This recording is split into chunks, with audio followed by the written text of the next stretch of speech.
Alright, welcome to video 2 in section 8.1. Oh, by the way, great quiz question. What is an autotroph? What is a heterotroph? Can you break those words apart? Chemical energy and ATP. In your notes, you might want to start a new section for your notes. And this time you might want to say chem energy plus ATP. And then you'll just put a few points of knowledge that you learned from reading. Energy comes in many forms, including light, heat, and electricity. Energy can be stored in chemical compounds too. For example, when you light a candle, the wax melts, soaks into the wick, and is burned, releasing energy in the form of light and heat. As the candle burns, high energy chemical bonds between carbon and hydrogen atoms in the wax are broken. The high energy bonds are replaced by low energy bonds between these atoms and oxygen. The energy of the candle's flame is released from electrons.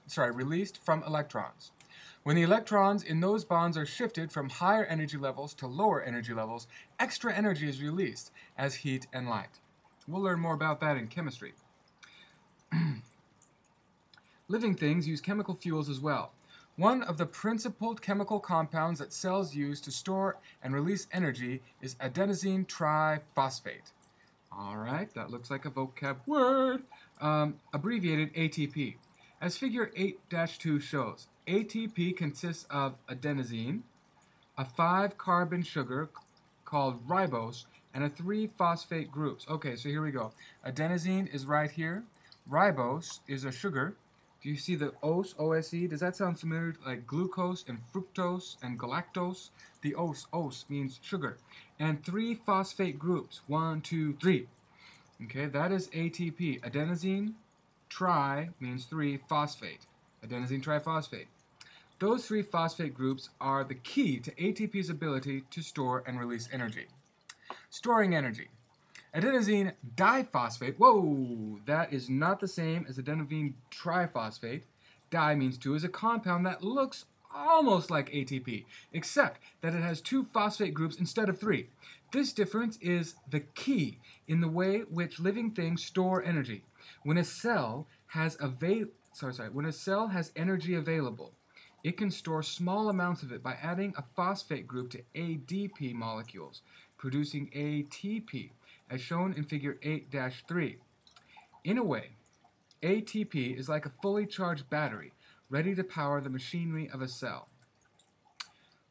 Let's just look real quick at figure 8-3. Alright, so here's ADP. Look, adenosine di means 2-phosphate. There's 2 phosphate groups.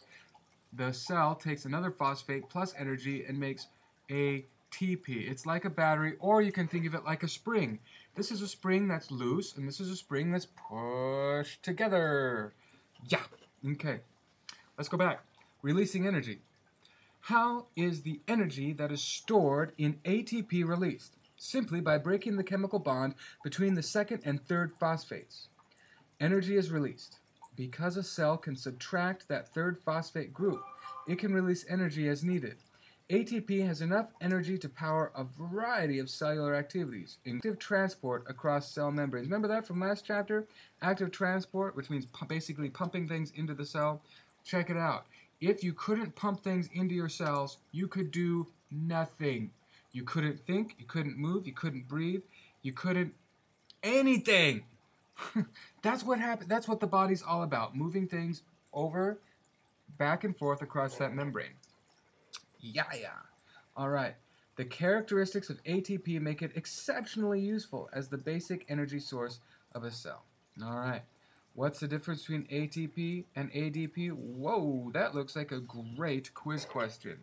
Oh, and I apologize, I didn't move the screen down. Okay, great quiz question. What is the difference between ATP and ADP? All right, using biochemical energy. All right, don't let this word scare you.